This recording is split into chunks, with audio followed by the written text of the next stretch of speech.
أعوذ بالله من الشيطان الرجيم. بسم الله الرحمن الرحيم.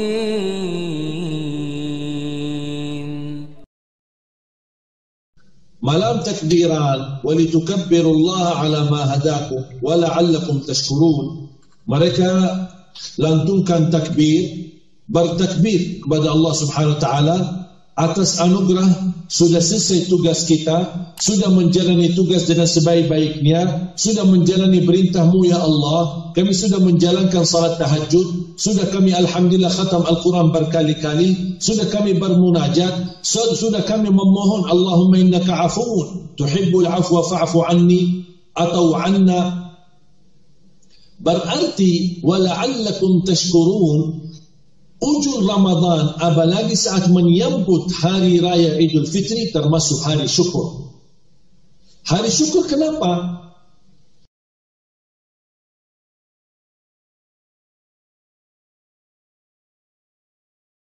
Di bulan Ramadan maupun di luar bulan Ramadan, kita masih menjaga dan menjalani ketakwaan kita kepada Allah Subhanahu wa taala. Bagaimana kita bisa membawa la'allakum tattaqun atau mendapatkan la'allakum tattaqun? Bukan puasa yang kita jalankan hanya secara lahiriah, tetapi harus secara batiniyah. Artinya Allah tidak ingin kita menahan diri, tidak makan dan tidak minum, tetapi bebas lidah kita mencaci maki orang, bebas lidah kita memfitnah orang, gosip orang, bahkan berkata-perkataan yang palsu atau menjadi saksi palsu, atau perbuatan pandangan mata, perilaku tangan, langkah-langkah kita, ini semuanya harus ikut berpuasa. Itu yang disebutkan kata batin. Kalau hati dan seluruh anggota badan ikut berpuasa sebagaimana perut kita bertahankan tidak makan dan minum dan tidak diisi dari waktu azan subuh sampai waktu masuk azan maghrib, sama pula kita menjaga puasa kita, pandangan kita, telinga kita, lidah kita, tangan kita, kemudian langkah kaki kita untuk juga ikut berpuasa. Apa maksudnya berpuasa? Menahan diri dari segala sesuatu yang mengundang kemurkaan Allah. Apa itu berupa perbuatan atau berupa ucapan atau berupa pandangan. Kalau kita berusaha untuk benar-benar terapkan puasa secara batin, akan secara mudah akan mencapai la'allakum tattaqun. Bahkan la'allakum tattaqun bukan terbawa di saat bulan Ramadan, tapi sepanjang usia kita akan terbawa. Sampai terlihat dari sikap kita, akhlak kita, perilaku kita, pergaulan kita. Ini betul-betul yang disebutkan ahli Ramadan. Walaupun dia di bulan Syawal, masih dia ahli Ramadan. Dia di bulan Dzulqa'dah, dia ahli Ramadan. Di bulan Muharram, dia ahli Ramadan. Di bulan Maulid, dia ahli Ramadan. Ternyata dia berhasil masuk sekolah Ramadan yang disebutkan Madrasatus Salihin. Ramadan sebenarnya madrasah, tempat pendidikan untuk mendidik diri batin kita menjadi lebih mulia di sisi Allah Subhanahu wa taala. Ketika dia berhasil menjalani tugasnya, makanya dia berhasil meraih la'allakum tattaqun. Makanya Allah Subhanahu wa taala di hadis yang qudsi berfirman, kullu amal ibni Adam lahu illa as-sawm fa innahu li wa ana ajzi bih. Semua amalan Adam, keturunan Adam, manusia adalah kembali kepada dirinya sendiri. Setiap satu amalan dilipat oleh Allah SWT 10 kali lipat. Illa as-sawm, kata Allah SWT, kecuali puasa. Fa'innahu li, puasa itu kata Allah itu milikku. Dia menentukan balasan puasa tidak seperti standar biasanya. Walaupun ada pendapat ulama tetap dihitung puasa 10 kali lipat, tapi ada pahala yang Allah rahasiakan. Selain pahala yang umum yang kita kenal, setiap amalan yang kita lakukan dapat 10 kali lipat. 5 waktu salat dapat 10 kali lipat. Berarti kita salat 5 waktu, nilai tertulis di buku amal 50 kita salat, 50 kali. Kita beramal salih 10 kali lipat. Baca Al-Quran 1 huruf 10 kali lipat. Kita berpuasa pun 10 kali lipat sebagai balasan umum. Tapi ada nilai tambahan untuk berpuasa dan tidak disamakan dengan ibadah yang lain.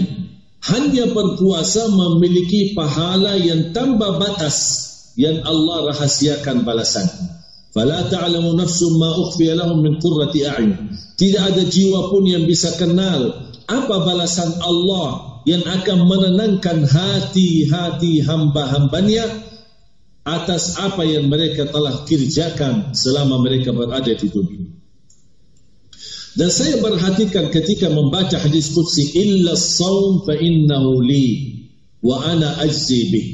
Kenapa Allah Subhanahu wa taala memilihkan illa as-shaum? Kenapa puasa saja yang Allah rahasiakan balasan sampai tidak terhingga batas balasan pahala dari Allah SWT untuk orang berpuasa? Saya mendalami di manhaj, ada apa? Pertama, berpuasa termasuk ibadah yang rahasia, makanya Allah rahasiakan pahalanya dan balasan. Yang kedua, tidak ada bukti dalam sejarah, tidak pernah terbukti dalam sejarah. Jangankan sejarah Islam, bahkan sejarah manusia. Kalau ada seorang seperti Fir'aun misal, yang mengaku dirinya Tuhan, dan dia meminta masyarakat atau meminta orang-orang menyembah dia, mengagungkan dia, memuliakan dia sebagai Rabb, sebagai Tuhan. Faqala ana rabbukumul a'la. Berkataan Fir'aun, akulah Rabb kalian yang maha tinggi. Itu ucapan Fir'aun.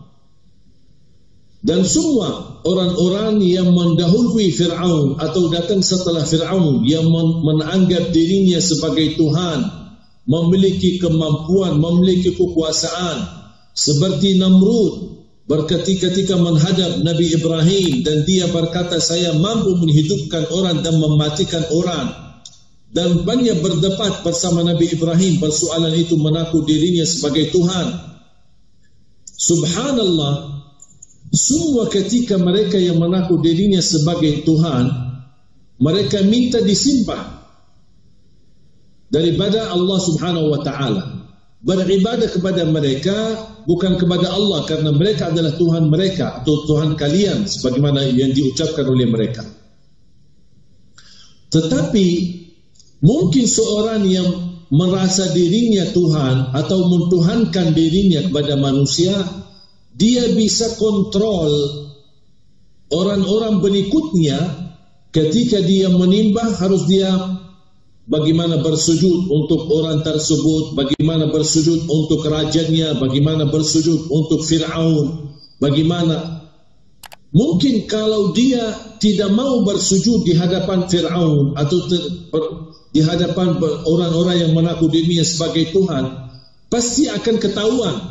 Dan mereka, pemimpin mereka atau raja mereka atau Fir'aun bisa marah dan bisa mengancam atau bisa membunuh mereka. Kenapa kalian tidak sujud kepada? Kan aku Tuhan kalian.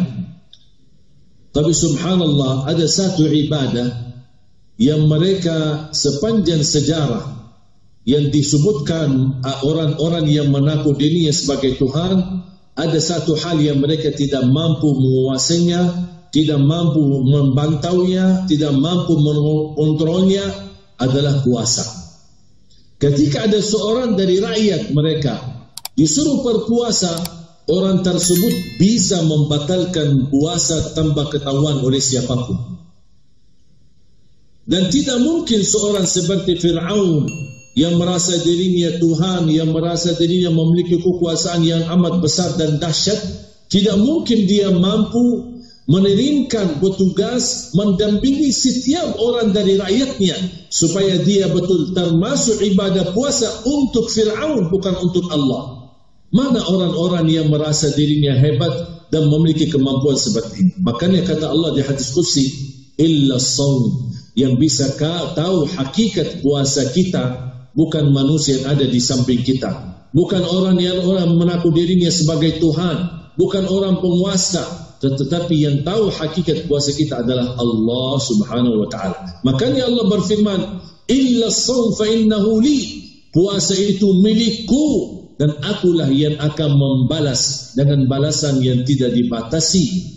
Dan Allah sengaja rahasiakan karena kita belajar merahasiakan ikhlas kita, merahasiakan amalan ibadah kita melalui ibadah puasa. Makanya dari situ kita merasakan betapa mulianya puasa, sambil Allah mengangkat derajat puasa itu merupakan amalan yang dimiliki oleh Allah tersendiri, memiliki keistimewaan tersendiri. Bahkan ada satu pintu di pintu surga, dan salah satu pintunya namanya Babur Rayyan. Babur Rayyan ini khusus pintu yang dibukakan dan diizinkan dimasuki lewat pintu Ar-Rayyan adalah ahli puasa. Yang hakikatnya puasa mereka tertanam dalam batin mereka adalah ketakwaannya kepada Allah, dan batin mereka berpuasa duluan daripada lahir mereka. Makanya dari situ kita bisa mendapatkan la'allakum tattaqun. Makanya jangan heran kalau orang yang bisa memaknai Ramadan dalam kehidupannya, walaupun habis bulan Ramadan, tapi dia masih memaknai Ramadan dalam kehidupan. Sepanjang hidupnya habis Ramadan, semua orang bisa melihat dari sikapnya dan perbuatannya sehari-hari. Masya Allah, ini fulan santun, sopan, tidak ada perkataan yang kotor, tidak ada perbuatan yang menyakiti orang lain. Ternyata dia lulus dari sekolah Ramadan. Ini hasilnya madrasatus salihin, madrasah orang-orang salih yang telah dididikkan oleh bulan Ramadan. Di situ la'allakum tattaqun. Terus yang kedua, wa la'allakum tashkurun, ayat 185. Berarti awal puasa la'allakum tattaqun, ujung puasa wa la'allakum tashkurun. Dan menurut saya wa la'allakum tashkurun level darajat tinggi mensyukuri Allah Subhanahu wa taala terjadi. Menurut saya pribadi bisa merasakan nikmat syukur tahun ini dibandingkan Ramadan sebelumnya. Kenapa? Karena saya memaknai arti la'allakum wa la'allakum tashkurun ada dua makna. Di ujung Ramadan, malam takbiran, wa litukabbirullaha ala ma hadakum wa la'allakum tashkurun, mereka lantunkan takbir, bertakbir kepada Allah Subhanahu wa taala atas anugerah. Sudah selesai tugas kita, sudah menjalani tugas dengan sebaik-baiknya, sudah menjalani perintah-Mu ya Allah, kami sudah menjalankan salat tahajud, sudah kami alhamdulillah khatam Al-Quran berkali-kali, sudah kami bermunajat, sudah kami memohon Allahumma innaka afuun tuhibbul afwa fa'fu anni atau anna. Berarti wala'allakum tashkurun, ujung Ramadan, apalagi saat menyambut hari raya Idul Fitri, termasuk hari syukur. Hari syukur kenapa? Hari kemenangan. Artinya kita berkata, terima kasih Allah atas anugerah umur, kemudahan, kelancaran, kami mampu menjalankan puasa dengan sebaik-baiknya. Terima kasih Allah masih diberikan kita bisa salat tarawih. Ya Allah, terima kasih masih kita bisa bersedekah. Terima kasih Allah masih kita bisa tahajud. Masih kita bisa buka bersama keluarga. Masih kita bisa sahur bersama keluarga. Terima kasih Allah. Makanya di hari pembalasan atau di hari Idul, itu yang dimasuki makna yang kedua, wa la'allakum tashkurun. Yang pertama kan saya bilang kita yang berterima kasih kepada Allah. Tapi ada makna yang lebih dalam lagi, wa la'allakum tashkurun, Allah yang berterima kasih kepada hamba-Nya. Ada orang berkata, di mana Allah berterima kasih? Salah satu nama Allah Subhanahu wa taala kan Asy-Syakur. Apa arti syakur? Maha mensyukuri, itu dalam bahasa Indonesia. Tapi kalau dalam bahasa Arab lebih luas lagi. Apa makna asy-syakur? Asy-syakur huwa alladhi yu'til ajral kathir bil amalil qalil. Arti pada syakur, yang memberikan pahala yang banyak dengan amalan yang sedikit. Dan menurut saya, tahun ini akibat COVID-19, Corona yang kita hadapi, kita bisa mencapai sifat syakur yang diberikan balasan oleh Allah, pahala yang banyak dengan amalan yang sedikit. Walaupun tahun ini dibandingkan tahun sebelumnya amalan kita termasuk sedikit karena berkurang fasilitas, berkurang kemampuan, berkurang kebiasaan kita. Biasanya mungkin warga yang ada di Jeddah lebih santai dan lebih enak, apalagi pas hari libur, tinggal naik mobil menuju ke Masjidul Haram di Makkah, hanya tak sampai 1 jam kita bisa menikmati suasana tarawih, bisa juga berumrah Ramadan berkali-kali, dan umrah Ramadan seperti haji bersama Nabi Muhammad SAW. Banyak kesempatan. Sekarang gara-gara Corona COVID-19, semua kesempatan yang kita selama ini di bulan Ramadan yang lalu bertahun-tahun yang kita nikmati dan kita rasakan, barangkali di waktu itu kurang bersyukur kepada Allah Subhanahu wa taala. Makanya tahun ini Allah menurani banyak fasilitas, tetapi hamba yang istimewa walaupun berkurang fasilitas ibadah, dibatasi ibadah, dihambatkan, dihalangkan, tetap seorang hamba tidak pernah berhenti beribadah dalam keadaan apapun. Makanya saya ucapkan selamat bagi hamba-hamba yang berhasil. Walaupun adanya COVID-19, tapi hamba-hamba itu berhasil tunaikan kewajibannya kepada Allah Subhanahu wa taala. Hamba itu berhasil tunaikan tarawihnya. Hamba itu berhasil mendapatkan ridha Allah. Hamba itu berhasil merubah nasibnya. Hamba itu berhasil bermunajat setiap waktu dan setiap saat. Hamba itu berhasil mendapat pemaafan Allah, dan hamba itu berhasil dibebaskan oleh Allah dari neraka Jahannam. Berarti la'allakum tashkurun, Allah yang berterima kasih kepada hambanya. Allah berkata kepada hamba, aku susahin kalian bulan Ramadan ini. Aku berikan ujian yang amat berat. Aku menghambatkan kalian tidak bisa umrah di Masjidul Haram. Aku hambat kalian tidak bisa tarawih bersama keluarga di Masjidul Haram atau di Masjid Nabawi. Tetapi kalian luar biasa istimewa. Masih kalian mau beribadah walaupun di rumahnya. Seperti orang berkata, ya Allah, kami tidak diizinkan ke masjid. Tak apa-apa ya Allah. Kami tidak panik, kami tidak khawatir, karena kami tahu rumah kita alhamdulillah di dalam pandangan Islam boleh dijadikan tempat ibadah, dan rumah kita dijadikan masjid. Makanya kita tunjukkan kepada Allah Subhanahu wa taala atas ujian yang kita hadapi, kita masih bersedia dan berkenan dengan tulus dan ikhlas untuk beribadah kepada Allah Subhanahu wa taala. Makanya Allah Subhanahu wa taala mengucapkan terima kasih kepada hamba-hamba. Beda sama seorang ketika ada himbauan di Indonesia untuk tolong salat di rumah aja, beraktivitas di rumah aja, stay in home, demi kepentingan dan kemaslahatan lebih besar, jaga diri dan kesihatan. Malah heboh, pemerintah melarang kita salat di masjid. Tahu enggak yang paling heboh siapa? Yang tak pernah datang ke masjid. Yang pernah masuk ke masjid tak pernah. Bahkan tak pernah dia sebelum Ramadan orang-orang yang biasa di masjid.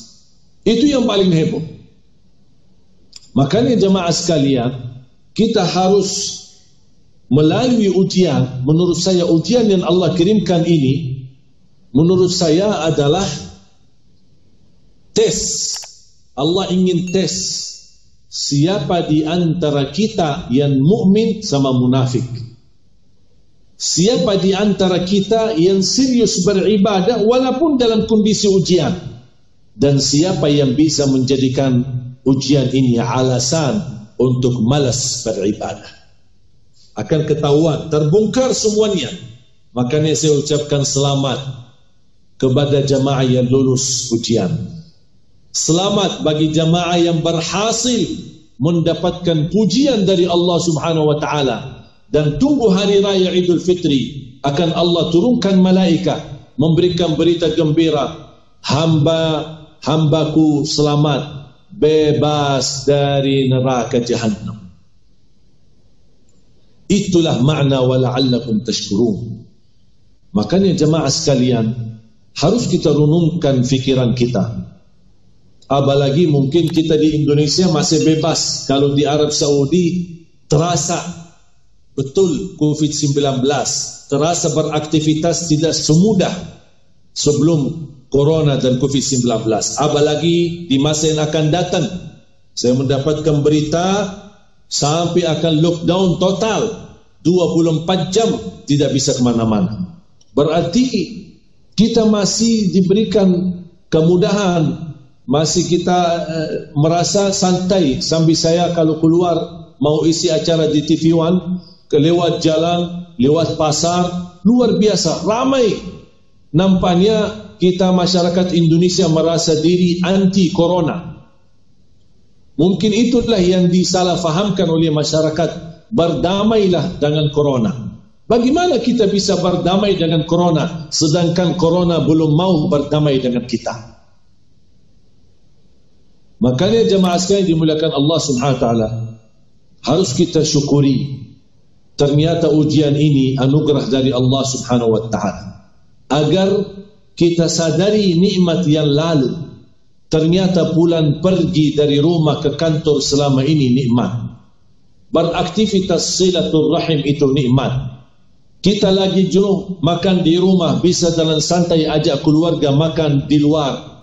Mungkin di sana di Jeddah, di Al-Hamra atau Kurnes, kita bawa keluarga ramai-ramai ke pantai atau kemana, kita merasa nyaman saja. Apalagi di Indonesia, di Jeddah dan di Arab Saudi umumnya terasa begitu luar biasa aman dan makmur. Dalam kondisi corona ini berubah. Oh, ternyata perpergian kita bersama keluarga jalan-jalan ternyata nikmat. Tapi apakah waktu kita jalan-jalan dengan cara normal dan lancar, apakah kita pernah merasakan itu nikmat? Apakah kita pernah merasa kita bersyukur selalu kepada Allah Subhanahu wa taala? Kita bisa mendengar azan dan kita bisa keluar dari rumah, salat 5 waktu di masjid. Kita bisa beraktivitas, berkunjung ke kantor kita. Kita bisa meeting dan rapat. Bahkan kita merasa kalau ada kegiatan meeting atau urusan mendadak di kantor, kita merasa nyaman-nyaman saja. Karena bebas walaupun kita pulang agak sorean. Tapi sekarang kita tidak bisa pulang terlalu sore. Harus jam 5, sebelum jam 5 kita sudah berada di rumah kita. Atau bisa kena denda oleh petugas polisi. Apakah selama ini sebelum corona, kepulang pergi kita sehari-hari, kita sadari itu nikmat? Apakah kita bersenang dengan keluarga, bersama-sama makan di luar, apakah kita sadari itu nikmat? Apakah selama kita beraktivitas di kantor dan kita datang pagi-pagi tidak pernah ada hambatan atau halangan, apakah itu pernah kita sadari itu nikmat? Jangan-jangan ujian ini datang menjadi peringatan buat kita, kesadaran buat kita, karena kita belum menjadi hamba yang bersyukur.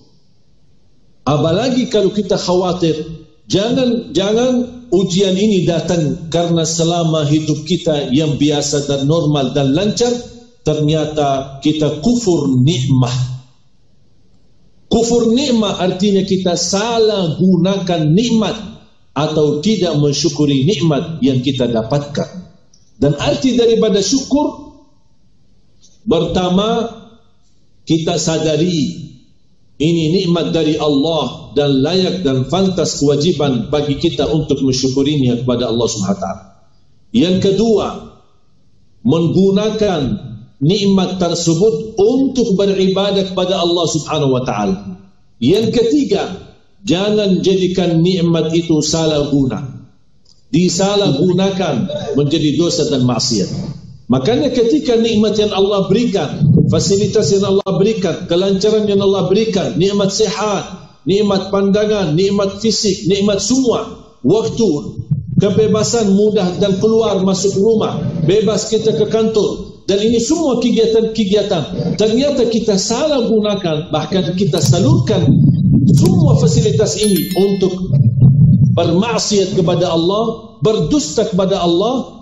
Fantas dan layak bagi kita mendapatkan ujian. Syukur alhamdulillah ini ujian bukan azab. Tahu enggak jamaah sekalian, kalau corona ini merupakan azab dari Allah, tahu enggak akibatnya apa yang akan terjadi? Tidak ada manusia yang akan tersisa di bumi. Makanya saya tidak berani berkata ini azab. Kalau itu azab, berarti tidak akan ada satu pun yang tersisa. Allah berfirman, dan saya harap ayat ini bisa disimpan, bisa dihayati dan bisa dipelajari. Kalau boleh dituliskan artinya dan disimpan di dinding kamar, supaya kita setiap hari masuk keluar kita sadari ayat ini. Surah 35 ayat 45. Allah Subhanahu wa taala berfirman, A'udzu billahi minasyaitonir rajim. Bismillahirrahmanirrahim. Walau yu'akhidhu Allahu an-nasa bima kasabu ma taraka 'ala dhahriha min dabbah walakin yu'akhiruhum ila ajalin musamma fa idza jaa ajaluhum fa inna Allaha kana bi'ibadihi basira. Sekiranya Allah menghukumkan manusia atas setiap kesalahan, setiap dosa, setiap maksiat, besar maupun kecil, sekiranya kalau Allah menghukumkan manusia, niscaya tidak ada makhluk pun yang mampu hidup di muka bumi, karena sudah mereka binasa atas dihukum oleh Allah Subhanahu wa taala. Secara adil, orang yang bersalah wajib dihukum. Itu namanya sistem adil. Alhamdulillah, yang berlaku kepada kita bukan keadilan Allah, justru Allah mendapatkan kasih sayangnya dan rahmat Allah. Kalau yang didapatkan keadilan Allah, mohon maaf, siapa di antara kita yang tidak bersalah? Siapa di antara kita yang tidak berdosa? Siapa yang di antara kita yang tidak ada niat buruk untuk kawannya dan sahabatnya? Siapa yang bisa menjaminkan hatinya selamat dari sifat hasud? Siapa yang bisa menjaminkan dirinya selamat dari sifat kemunafikan? Siapa yang bisa menjaminkan dirinya tidak pernah salah, sengaja maupun tidak sengaja? Makanya Allah tidak mendapatkan keadilannya. Kalau Allah dapatkan keadilannya, berarti berlakulah kepada kita ayat itu. Surah 35 ayat 45. Tidak ada makhluk pun yang mampu hidup, karena sudah mereka kena hukum Allah Subhanahu wa ta'ala. Tetapi Allah mendapatkan kasih sayang. Allah kirimkan ujian bagi orang yang beriman menyadarkan dirinya, bagi orang yang memiliki kekurangan agar segera bertaubat. Zahara al-fasadu fil barri wal bahri bima kasabat aydin nas liyudhiqahum ba'd alladhi 'amilu la'allahum yarji'un. Allah tunjukkan kerusakan, keburukan, bencana dan bala wabah kepada manusia.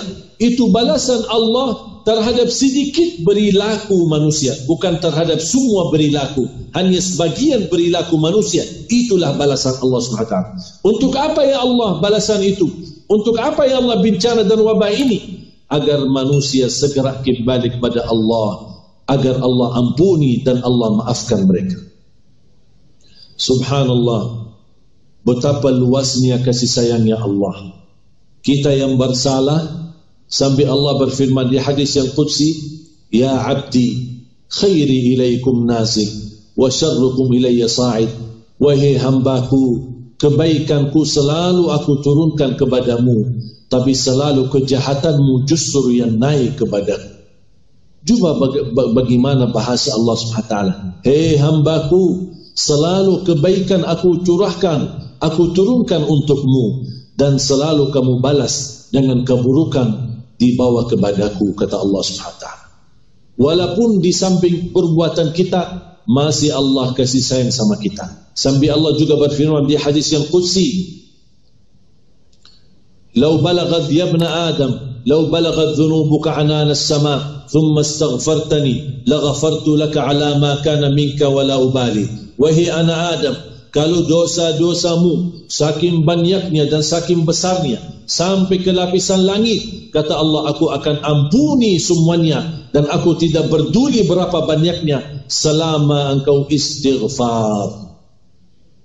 Kalau kita tidak sadar, ujian ini adalah pesan dari Allah agar kita segera beristighfar, segera bertaubat. Ma nazala bala'un illa bidhanb wa ma rufi'a illa bitaubah. Tidak ada bala yang turun pasti gara-gara dosa dan maksiat kita, dan tidak akan terangkat kembali bala itu kecuali dengan taubatan nasuha.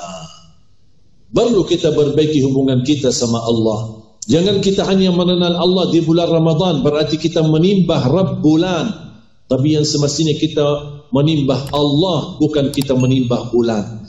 Dimanapun berada, di bulan Ramadan, di luar bulan Ramadan, pagi, malam, bersama orang atau maupun sendirian, ramai-ramai maupun kita di tempat rahasia, dimanapun kita berada, selalu kita sadari Allah menguasai kita, Allah mempandangi kita, dan kita harus merasa malu. Sebagai manusia, wajar kalau berdosa, wajar kalau kita jatuh dalam maksiat. Habis kita berdosa dan maksiat, kita sadar Allah sedang melihat kita, perbuatan kita, muncullah rasa malu dan kita segera beristighfar.